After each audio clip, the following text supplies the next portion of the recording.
Okay, I'm live. I'm not going to make this too long, but basically, in back of me today is Tuesday, October 12th. It is 2:44 p.m. You can see that I'm fat. I gained weight being here. I was really angry at Los Angeles for not having a oven and a refrigerator, and it took 3 fucking months to get an oven here. And apparently, people don't eat here, you know. But if you're black or you're Mexican, they do eat and they have stoves. But if you're white, like me from Iraq, they don't give you a stove or a refrigerator. And so I had to wait 3 months for my, what do you call it? So anyway, I gained weight, long story short, and still diabetic type 2. I just had my obstructive sleep apnea test yesterday, which is a sleep study. And I think they titrated my, what do you call it? So those are my disabilities: diabetes type 2. I'm 55 years old. So these are my disabilities that I was turned down by Social Security, federal government. So I'm saying, fuck you, federal government. I hope that's not against the law to say that, but fuck you for denying me my disability. Don't dismiss the dis. If Hollywood can get disabilities, why the fuck can't you get disabilities? I am type 2 diabetic, and I'm also obstructive sleep apnea and asthmatic. So I have 3 chronic disabilities that prevent me from working full time. And so nobody will hire me. And particularly, actually, the reason they really fired me is because I came out as a sexual abuse survivor. And that's really why Ascension Health fired me. And so I'm trying to unravel that through this Adventist Health thing, because there's a white memorial hospital right down the street that's Adventist Health, and there's a Korean church right across the street that says Korean Adventist, Seventh-day Adventist Korean church. And I like Korea because, well, many reasons. They made my car, and they make all Hyundais and Kias. And this is not a commercial sponsored by Korea, but I want to give a shout out to Korea because you guys make excellent cars. You have good work ethic, and you kept me alive, seriously. So thank you, Korea, North and South Korea. I don't know where you make your Hyundais and Kias, but wherever you make them in Korea. Long story short, that car's been really good to me. And the reason I bought it is because another pharmacist of mine, friend, a pharmacist friend, her name is, I don't remember her name. She's from India, INDIA. She's a INDIA pharmacist. And she came from Columbus, Ohio to Michigan. And we became really good friends. And her name rhymes with RuPaul, but it's not RuPaul. It's something AL. Sorry, I can't remember the name. So anyway, she drove a Hyundai, and I looked at myself and I said, wow, well, she can afford a Hyundai, so can I. So I did. And there she is. There's my story. No, so my real story, why I got fired from Gary Douglas Blake. I think he was born in September 4th or September 6th, 1954. He's a pharmacist, as an asshole from hell. He's a sex addict and an alcoholic. And he got promoted for firing me for many reasons, but basically he fired me because I came out as a sexual abuse victim, and he didn't want to deal with it. And so he fired me, and he made up a story. So that was in 2013, April 29th. Or April 30th, sorry. And they wanted me to go into a recovery program for alcoholics and drug addicts. And us sexual abuse victims, we're not drug addicts and we're not alcoholics. I don't know what you call us, but we're not alcoholics and what do you call it? We're not alcoholics and we're not drug abuse victims. We're what do you call it? We're sex abuse victims. And so he couldn't understand that. Like, I mean, yeah, okay, he doesn't have a Harvard degree like other people do, and he doesn't have a Stanford degree. He just has a Master's of Science in pharmacy administration. So he has no idea what sexual abuse is. And anywho, he's a jerk. long story short, where was I going with this? I don't remember, but basically, I don't like living in LA because they don't have refrigerators and ovens, and so they bring you into a freaking apartment without a refrigerator and an oven, and I've gained weight, and so I got fat, and I'm sitting around with my disability. Now I'm obese, so now I have a fourth disability that the federal government, Social Security, will not acknowledge, which is obesity. So I have diabetes type 2, I have metabolic syndrome, I have cataracts, and I have, what else do I have? Asthma, obstructive sleep apnea. I sleep on a CPAP machine, and what else? And everything else that goes with that. They call it metabolic syndrome. So at some point, my body is going to kick into this metabolic syndrome, which is everything you eat as a diabetic, obese diabetic, is basically going to be stored as fat because you're in metabolic syndrome. And long story short, you know, I hate everybody in the world, and because you won't believe me, and you won't pay for my disability, and that's it. That's my story. I have no victories really because I'm still here, and I'm so fat, and I'm so unemployed, and I have a picture. I think this is New York. I thought it was Chicago, but whatever. It looks like Detroit to me. That's why I bought it. And it's a picture of a city. I used to work on the 16th floor in Detroit. I don't know how to. Okay, there you go. See my finger? All right. I used to work on the 16th floor in Detroit in the tower, Sears Tower. I think it's called the Sears Tower.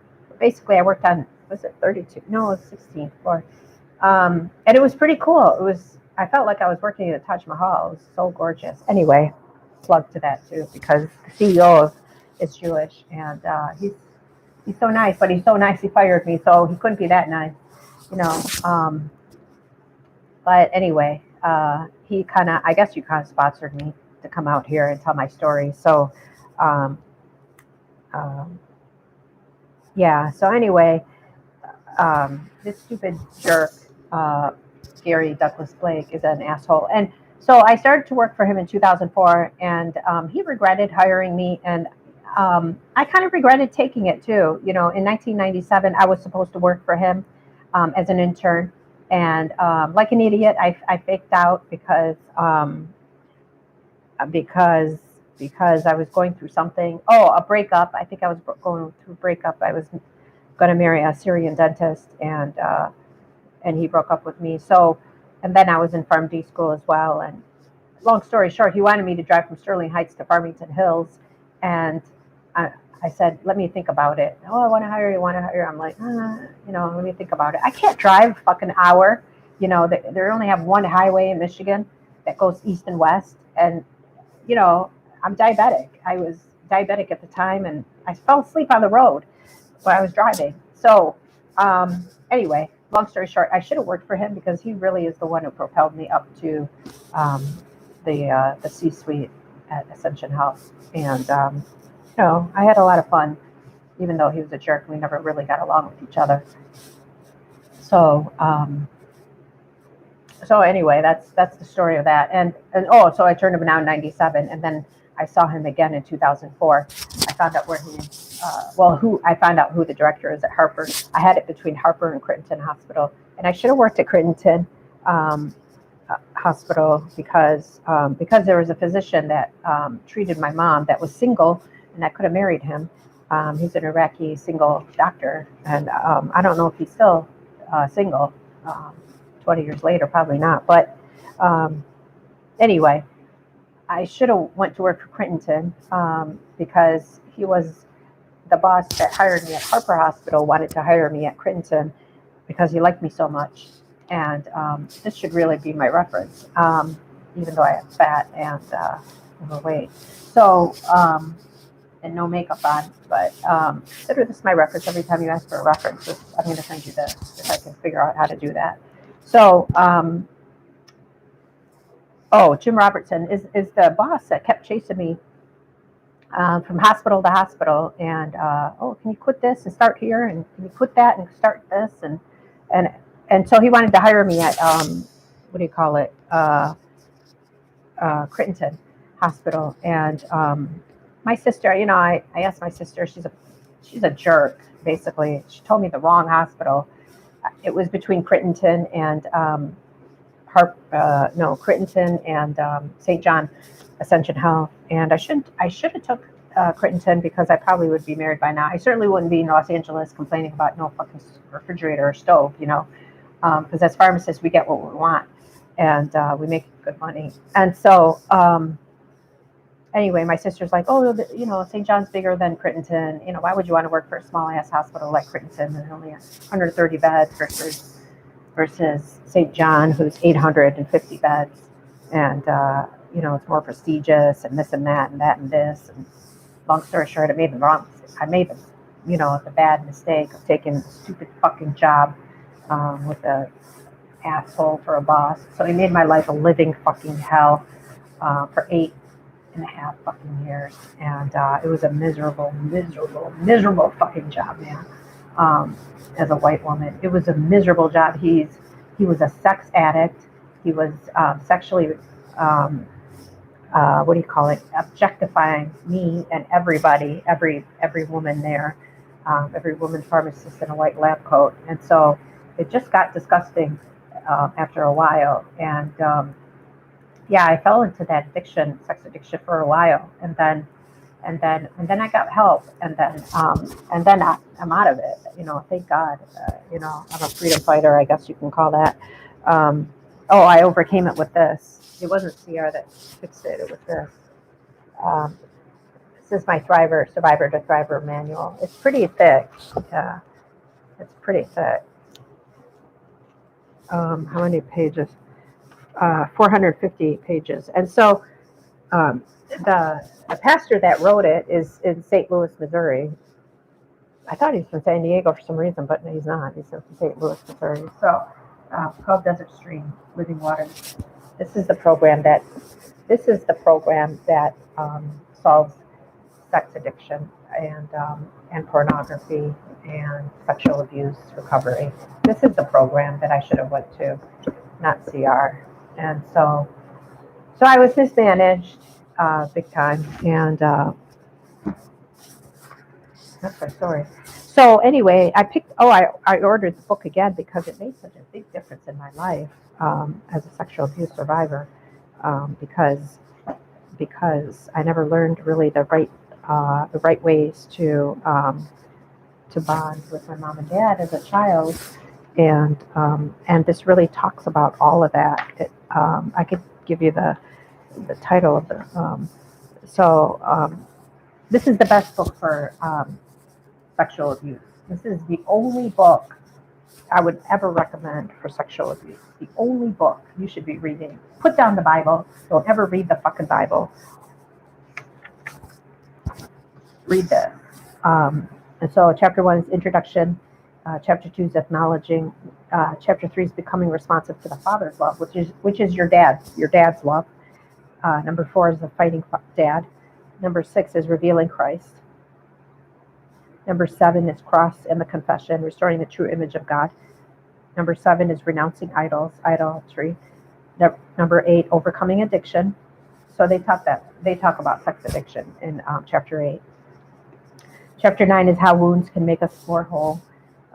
Chapter 10 is identifying brokenness. Chapter 11 is restoring broken boundaries. Chapter 12 is the true self. 13 is the true self aspires to wholeness. Chapter 14 is the true self unites with God in weakness and overcomes narcissism. Chapter 15, the true self loves his or her gender. Chapter 16, offering the gift of our bodies. So in marriage, obviously, a woman submits to her husband and the man submits to his wife. And that's what they mean by offering the gift of your body to your spouse. 17, restoring woman's honor. 18, restoring man's honor. And then 19 for the bride. And then 20, the bride is the church, obviously. And 20 is hope and wholeness. So it's the only book that teaches that heals sexual abuse women victims. Sexual abuse women victims. Sexual abused women victims. This is the only book that heals. So that's what I mean. Not Celebrate Recovery, not Alcoholics Anonymous, not any other fucking book, including the Bible. It was that, and so I took that twice, and I'm ready. I'm ready to kind of delve back into it because I'm getting overweight and I'm getting very angry at people, and that's not my natural self to be so damn angry every day for the rest of my life, and I need to kind of work this out. And if people don't hire me anymore or give me disability, then I'm over it. I'm not going to commit suicide. I'm just going to dive deep into this brokenness stuff again. And to do that, I'm going to do it at a really snail's pace. So they used to do it over 4 months. I'm going to do it over, I think, over a year.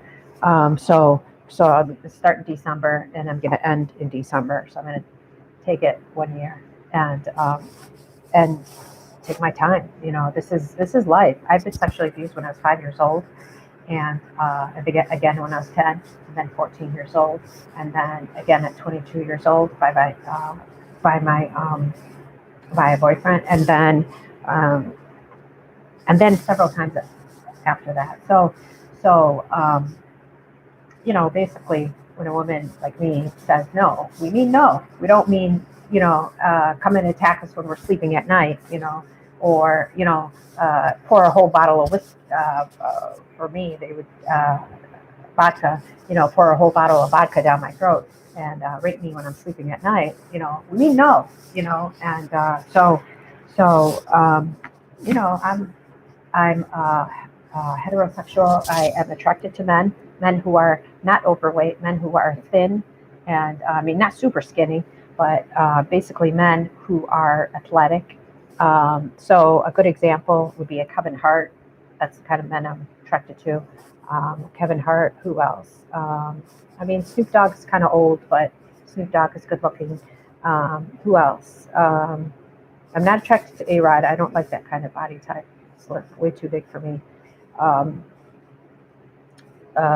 Who else? Superman, the guy in Superman, and James Bond. Okay, James Bond, that's great. Claude Van Damme.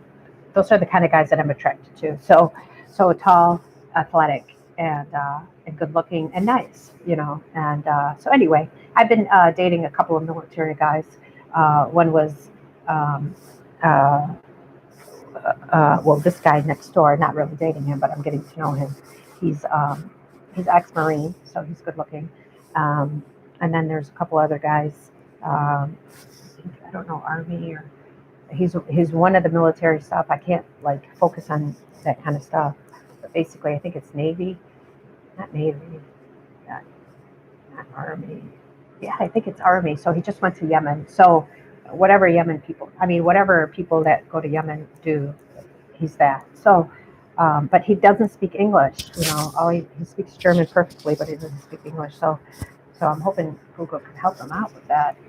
So I kind of had to call quits, but then I felt bad. So anyway, long story short, those are my type.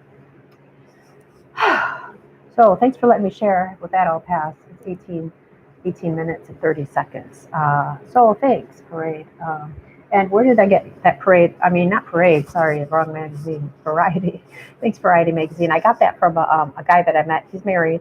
He's from India. And he told me his life story, basically. He's from India. He's married. He's from the armed forces. He served in, what did you say? No, Air Force. He served on the Air Force. And he came here to get into a different job. But he's a security officer right now. He must have kids with his wife, and anyway, he passed along this magazine to me. He said, "I think you should have it." I said, "Okay, thanks." So it talks about sexual abuse survivors, and I didn't realize that. So at first I was gonna, tell him no and give him the magazine because I thought, oh, whatever. Anyway, but he's like, no, I want you to have it. So I have it, and I'm reading it. And I took Angie Harmon's picture out and put it on my dresser because she's the actress that I watch on the TV show Rizzoli and Isles. She's one of my idols that I look up to. And then the picture of Rita Moreno, who works for Sony Film. because she's elderly, and film still honors the elderly, which is great. That means I still have a job somewhere. And then African American one, The Power of Harmony. I don't remember what her name is, but I watched her movie, Merry Little Christmas, Little, on Lifetime. So anyway, thanks Lifetime for showcasing a sexual abuse victim. I know if I ever get a chance to tell you thank you, or even to tell my story, I would love that. Maybe you could do a Lifetime special on me. I'm a Muslim Arab woman who was sexually abused by her father and her brother, and and came out with my story, and I was fired for it. So my brothers retaliated by praying and praying and praying and praying and praying that I get fired with every job, and hell, they won. Fuck you. That's all I can say. You got to tell the truth. You just got to tell the truth, no matter if they fire you or they don't. That's the only way that other women will be able to tell their truth. And so here I am telling the truth, and still without a paycheck. So I would appreciate somebody hiring me for a paycheck. All right. Enough said about that. 21 minutes. I gotta go. Bye.